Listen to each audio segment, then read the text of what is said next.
बच्चों। Yes, sir. हाँ, Yes, Yes, sir. sir. Yes, sir. Thank you. Yes, sir. आज थोड़ा सा नंबर जो है स्टूडेंट के पार्टिसिपेशन का थोड़ा सा सेटिस्फैक्ट्री है, 40 को टच करने वाला है। हालांकि सबसे ज्यादा द बॉल पॉइंट के दिन था। अब आज देखते हैं कि इन बिटवीन बच्चे जुड़ जाएं। देखिए, कहानी जो स्टार्ट होती है, दो लड़के हैं। They started in surprise the fresh muddy imprint of a pair of their feet. दो बच्चों ने, two children saw the imprint of their खाल जूते के नंगे पांव किसी के कीचड़ पर पड़ जाएगी और फिर वह यदि आपके घर में चले, सड़क पर चले, किसी कंक्रीट पर चले, तो उस के निशान बन जाते हैं। तो कहते थे हैरानी में, सरप्राइज में, कि लंदन की नंगे पांव का पदचिन्ह, वो लड़के हैरान होकर शुरू हुए अनुकरण करना। इसका अनुकरण जो वो किसान पढ़ रहे हैं, किसके पैर या नहीं दिख रहा है। What was a man doing on the steps of a house? किसी घर की सीढ़ियों पर, स्टेप्स मतलब सीढ़ियों पर, कोई खाली पांव वाला आदमी, बेयर फुटेड, बिना नंगे पांव वाला in the middle of London. और सबसे हैरान की बात, and where was the man, question mark है, और आदमी कहाँ है जिसके पैरों के निशान बनते जा रहे हैं। मैंने आपको पहले ही बताया कि यह इनविजिबल है लेकिन एग्जिस्ट करता है। क्यों? क्योंकि उसकी बॉडी ट्रांसपेरेंट हो गई है, लेकिन उसके पांव हैं, लाइट क्या होती है, पास थ्रू कर जाती है। अब यहाँ से आगे, एज दे गेज, जैसे जैसे वो लड़के देखते जाते थे, टकटकी लगा करके, गेज, GAZE, गेज। आपने ये वर्ड पहले भी सुना होगा, गेज का है पास, to look at, gaze remarkable sight, एक ध्यान देने योग्य, remarkable sight met their eyes, उनकी आंखों के सामने में ठीक एक ताजा पद चिन्ह बने, fresh footmark appeared from nowhere, पद चिन्ह तुरंत बने और आदमी दिख नहीं रहा है। फर्दर, फिर उसके बाद आगे, फर्दर फुटप्रिंट्स फॉलोड, एक पद चिन्ह के बाद दूसरे, वन आफ्टर अनदर, एक के बाद एक पद का, जैसे जैसे वह आदमी, अदृश्य आदमी चल रहा है, उसके पैरों के निशान बनते जा रहे हैं। डिसेंडिंग द स्टेज, सीढ़ियों से नीचे उतरते हुए, असेंडिंग नहीं है, डिसेंडिंग है, नीचे उतरते हुए, and progressing down the street, गलियों की तरफ बढ़ते जाते हैं।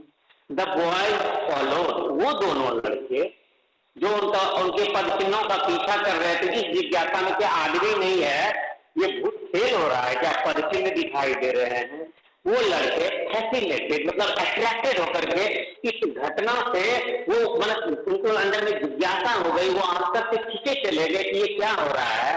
तब तक, अंतिम, तब तक, जब तक कि द मडी इम्प्रिंट, वो कीचड़ से सना हुआ निशान, धीरे धीरे आपके पैर में कीचड़ लग जाएगा, कुछ दूर आप चलेंगे तो निशान बनेगा, लेकिन धीरे धीरे क्या हो जाएगा, वो धुंधला पड़ता जाएगा। और एक समय आएगा जब आपके पांव का वो कीचड़ यदि समाप्त हो जाएगा तो इम्प्रिंट, निशान बनेंगे। And at last this appeared all together, और अंततः क्या हुआ कि पद साफ बनने बंद हो गए। लड़के ध्यान में रखिए कि वो लड़के जो हैं वो ये नहीं जान रहे हैं कि कौन है, इंसान को वो नहीं देख पा रहे हैं, वो पद चिन्ह को देख पा रहे हैं। कहानी को शुरू में यहाँ पर आपको ले आया, शुरू में आपको कहानी में बता दिया कि two boys saw fresh muddy imprint, didn't see the person who the person was, and from where these muddy imprints were coming, लेकिन उन्होंने देखा। फिर आगे चलता है, the explanation of this mystery, जो राज है, जो रहस्य है, जो सीक्रेट है, ये वॉज रियली सिंपल इनफ। ये इतना भी मैंने बहुत ज्यादा ये गुण नहीं था, इट वॉज सिंपल। कैसे भाई? द डिवाइडर्ड बॉय, डिवाइडर्ड पास्ट टेंस में एडजेक्टिव कर दिया गया है, डिवाइडर। इसका मतलब होता है कंफ्यूज्ड, दिग्भ्रमित। ये जो कंफ्यूज लड़के हैं, दिग्भ्रमित लड़के हैं, ये पीछा कर रहे थे, had been following, ये अनुसरण कर रहे थे, पीछा कर रहे थे अ साइंटिस्ट, एक ऐसे वैज्ञानिक का who had just swallowed, who had just discovered how to make human body transparent। वो एक ऐसे वैज्ञानिक का पीछा कर रहे थे, वह एक ऐसे साइंटिस्ट का पीछा कर रहे थे जिन्होंने अभी अभी ये मैंने पता लगा लिया था, खोज कर लिया था कि कौन सी गोली खाऊंगा, कैसे हम अपने बॉडी को ट्रांसपेरेंट बना सकूंगा। तो उन्होंने अपने लैब में ऐसे कोई टेबलेट बनाया, ऐसे टेबलेट खाया और उसका बॉडी क्या हो गया। आपको यहाँ पर आवाज सुनाई पड़ेगी, मैं क्लास में भी आपका बोलूंगा, लेकिन इंसान दिखेगा नहीं। लेकिन इसके भी टर्म्स एंड कंडीशंस है, किसी apply, terms and conditions apply है। कपड़ा जो है वो इनविजिबल नहीं हुआ है, केवल बॉडी इनविजिबल हुआ है। तो इनविजिबल यदि होना है तो उसको नंगे रहना पड़ेगा, और विजिबल यदि होना है तो उसको क्लोज पहनने होंगे, अपने सारे बॉडी पार्ट में कुछ न कुछ लगा करके रखने होंगे, तभी वो विजिबल होगा। ये ग्रिफिन, अब पहली बार नाम आया, नाम याद रखना है। What is the name of the scientist? Griffin, GRIFFIN, Griffin. नाम याद रखिए, सेंट्रल कैरेक्टर है, साइंटिस्ट का नाम है। अब आप पूछेंगे क्या सर ग्रिफिन नाम का कोई साइंटिस्ट हुआ है क्या? तो ये भी एक इमेजिनरी कैरेक्टर है। क्या नाम दिया है इसका? GRIFFIN, Griffin. यही साइंटिस्ट है जो H.G. वेल्स के इमेजिनेशन में, H.G. वेल्स साहब की इमेजिनेशन के हिसाब से एक ऐसा मेडिसिन बना लेता है जो ह्यूमन बॉडी को ट्रांसपेरेंट बना देता है। Griffin the scientist had carried out experiment after experiment. उन्होंने कई तरह के प्रयोग किए थे। टू प्रूव दैट, लक्ष्य क्या था? यह साबित करना, टू प्रूव दैट, यह साबित करने के लिए कि the human body could become invisible, कि मानव का जो शरीर है यह भी इनविजिबल हो सकता है, अदृश्य हो सकता है, लोग नहीं देख सकते हैं इसको। Finally he swallowed a certain rare drug. उन्होंने कुछ दवाइयां बनाई थी, कुछ दुर्लभ प्रकार की दवाइयां, रेयर, नॉट इजीली अवेलेबल। तो नॉट, ऐसे जो दवाई थी उसको उसने खा लिया। स्वैलो मतलब निगल जाना, निगल लिया। And his body became as transparent as a sheet of glass. जैसे लोग घरों में विंडो ग्लास लगाते हैं ना व्हाइट कलर का, वह जैसे ट्रांसपेरेंट होता है, उसी तरह से उसकी बॉडी ट्रांसपेरेंट बन गई। देखिए ग्लास के यहाँ दो तरह का कंपेरिजन है, as transparent as a sheet of glass, glass की तरह ट्रांसपेरेंट हो गया। It also remained as solid as glass. लेकिन इसका मतलब ये नहीं है कि बॉडी हट गया। जैसे ग्लास बहुत सॉलिड होता है, हैवी होता है, उसी तरह से इंसान की बॉडी भी सॉलिड बनी रही, बट क्या हो गया? इनविजिबल हो गया, क्योंकि लाइट जो है वो पास थ्रू होने लगी। ये एक इमेजिनेशन है। आप इसको साइंटिफिक फैक्ट पर यदि कसेंगे तो I can not answer you, because it seems impossible. ये इम्पॉसिबल दिखता है, लेकिन जो साइंटिफिक फिक्शन लिखने वाले लोग होते हैं वो इसी तरह से कल्पना करते हैं। तभी आप जानते हैं कि क्या नाम है उसका, एन एलियन हैंड में उसके फादर मार्स के सरफेस पर काम करते हैं, और इस तरह से काम करते हैं कि लोगों को पता न चले। ये ब्रिलियंट साइंटिस्ट दो ही वाज। अब यहाँ से क्वेश्चन आएगा एक इस पैराग्राफ से, as Griffin as a scientist. ये जो ग्रिफिन है एक बड़ा इंटेलिजेंट वैज्ञानिक है, साइंटिस्ट है। कहते हैं उसके एक वैज्ञानिक के तौर पर मूल्यांकन कीजिए। A scientist must work for the welfare of the society. आपने पढ़ा होगा कि साइंटिस्ट जो होते हैं उनको सोसाइटी के वेलफेयर के लिए काम करना चाहिए, लेकिन यदि वो सोसाइटी के अगेंस्ट चला जाए तो वो साइंटिस्ट सही नहीं होता। इसीलिए कहते हैं कि science is a good servant but bad master. Science को अपने ऊपर में हावी होने नहीं देना है, साइंस को अपना हेल्पर बना करके रखना है। ठीक है, तो अब यहां पर कुछ बात आएगा यह साबित करने के लिए। क्वेश्चन आएगा कि give 3 example that proves that Griffin was a lawless person. आप ऐसे 3 उदाहरण दीजिए। सीबीएसई बोर्ड में भी ये क्वेश्चन आता है कई बार कि ऐसे 3 एग्जांपल्स बताइए जो यह बताए कि ग्रिफिन जो है वो कानून तोड़ने वाला व्यक्ति था। तो उसमें कुछ एग्जांपल्स यहाँ भी आएंगे। Brilliant scientist though he was, Griffin was rather a lawless person। हालांकि वो बहुत इंटेलिजेंट था, लेकिन वो कानून नहीं मानता था। लॉलेस, लॉ को फॉलो नहीं करने वाला, कानून को मानने वाला नहीं था। His landlord disliked him। वह जिस किराए के घर में रहता था वह मकान मालिक उसे पसंद नहीं करते थे। And tried to eject him। eject means निकाल देना, EJECT, eject, to make somebody out। Something out भी हो सकता है, लेकिन यहाँ पर क्योंकि पर्सन है तो इसीलिए somebody मैंने लिखा है, किसी चीज को बाहर निकाल देना। ठीक है, या किसी व्यक्ति, तो वह अपने किराएदार को बाहर निकालना चाहता था। उसके मकान मालिक ने उसको कमरा खाली करने के लिए बोला। गुस्सा गया, he became angry and in revenge, revenge means प्रतिशोध, बदले की भावना में।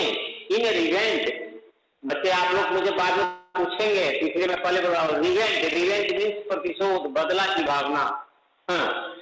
Griffin set fire to the house. उसने क्या किया? पहला देखिए लॉलेस एक्टिविटी क्या हो गया, to set fire in the house of landlord. उन्होंने मकान मालिक के घर में आग लगा दिया। क्यों भाई? क्योंकि उसे गुस्सा आ गया। He became angry when he was told to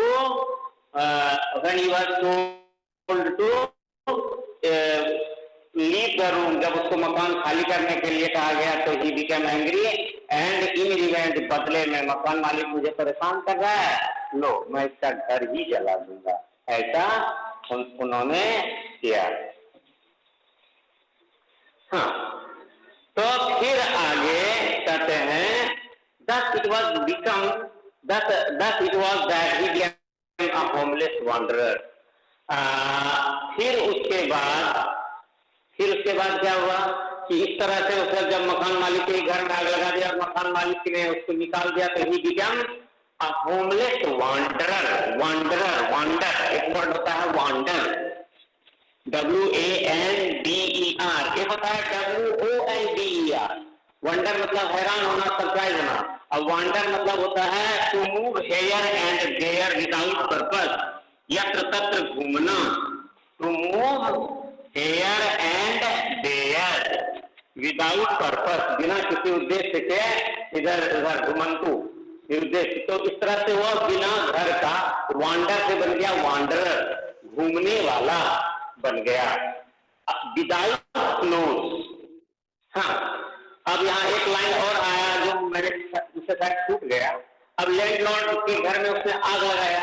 यदि वो कपड़े पहने हुए रहता था, देखिए आगे दे रहा लाइन, तो get away without being seen, कोई उसको आग लगाकर भागते हुए न देखे, इसके लिए उसे क्या करना पड़ा था? He had to remove his clothes. वो जो भी कपड़े पहने हुए थे उनको वह कपड़े खोलने पड़े। क्यों? Because his clothes had not become invisible, he was invisible। तो यदि उसे इनविजिबल होना था तो उसे अपने सारे कपड़े हटा देने थे, तो उन्होंने अपना कपड़ा सारा हटा दिया। इस तरह से thus it was that he became homeless wanderer, वह बेघरबार घूमने वाला बन गया। Without clothes, ना तो उसके पास कपड़े, विदाउट मनी, ना तो पैसा, एंड क्वाइट इनविजिबल, और बिल्कुल अदृश्य, अंटिल, और वहीं से भागने के प्रोसेस में he happened to step in some mud, उसका पांव किसी कीचड़ वाली जगह में पड़ गया, and he left footprints as he walked, और जैसे जैसे वो चलता था उसके पैरों के निशान बनते जाते थे, जिसको कि उन दो लड़कों ने देखा। अब यहाँ पर कहानी मिला दिया आपको। He stepped easily enough from the boy who followed his footprints in London, उन दोनों लड़कों को चकमा देना, उसे बचकर निकल जाना, इसके उसे पलायन करना उसके लिए आसान था। But his adventures were no means over, लेकिन उसके इस साहसिक अभियान की, उनके इन सारे प्रयास की, उनके इन क्या कहते हैं मिस एडवेंचर्स का अभी खात्मा नहीं हुआ था। He had chosen a bad time, उन्होंने एक बुरा वक्त चुन लिया था इनविजिबल होने का। ये जाड़े का समय था, and he could not do without cloth, बिना कपड़े, क्यों? क्योंकि वो इनविजिबल तो हो गया था लेकिन उसकी सेंसिबिलिटी नहीं गई थी। His body could feel heat as well as cold, तो जाड़े के समय में बिना कपड़े का उसका घूमने का जो ये मैंने समय था, it was quite not suitable. कहते हैं he had chosen a bad time of the year to wander about London without clothes. It was mid-winter, जाड़ा एकदम बीच वाला था, मध्य पर था, सवाब पर था। The air was bitterly cold. How was the air? Cold. How much cold? Bitterly cold. Cold, चुभने वाली, bitterly यहाँ पर adverb हो गया। And he could not do without clothes, और बिना कपड़े के वह नहीं रह सकता था। Instead of walking about the street, गलियों में यत्र तत्र घूमने के बदले के जगह he decided to slip into a big London store for warmth. उसने एक लंदन के बड़े से दुकान में, किसी एक ऐसे प्रोविजनल स्टोर्स पर जहाँ पर बहुत सारा कुछ मिलता है, तो चुपचाप उस दुकान में घुस गया। As he was invisible, क्योंकि वो इनविजिबल था तो किसी ने उसको देखा नहीं होगा। क्लोजिंग टाइम अराइव, वार्म के यहाँ पर क्या है, उसको ठंड लग रही है, उसको कपड़े चाहिए, अब भूख लगती है तब भी ठंड लगती है। क्लोजिंग टाइम अराइव, दुकान बंद होने का समय आया, and as soon as the doors were shut, जैसे ही दरवाजे बंद हुए, Griffin was able to give himself the pleasure of clothing and feeding himself without regard to it. यहाँ पर भी देखिए एक लॉलेस एक्ट है। हाँ, he used clothes and food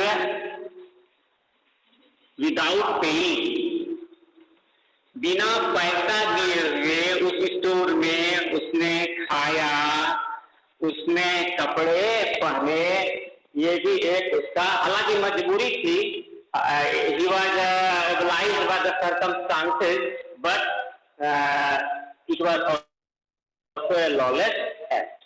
तो फिर उसने खाया अपने आप को, he broke open the boxes and the wrappers and fitted himself out with warm clothes. उन्होंने देखा डब्बा उब्बा, गर्म कपड़े निकाल करके पहने।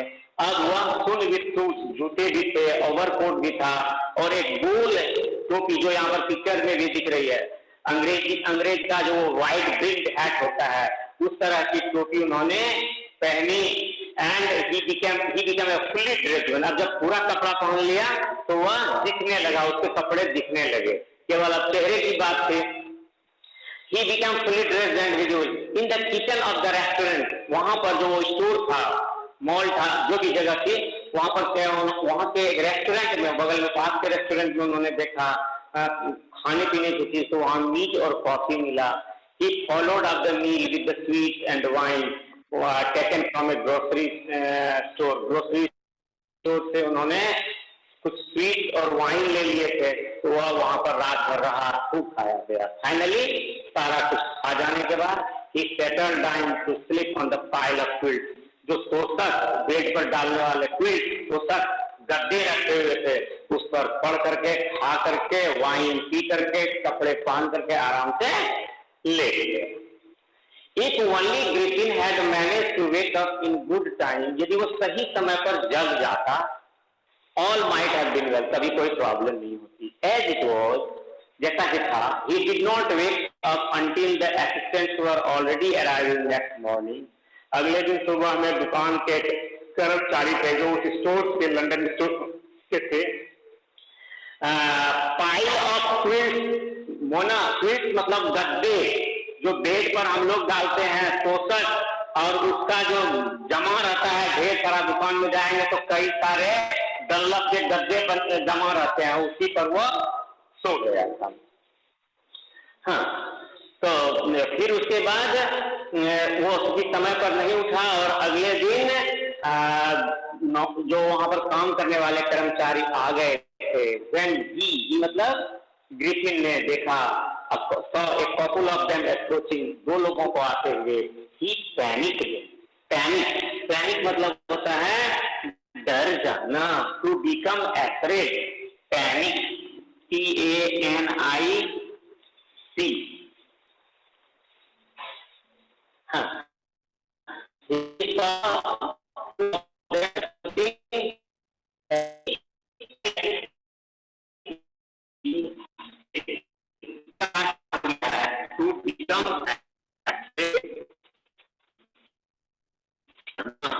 उसने दो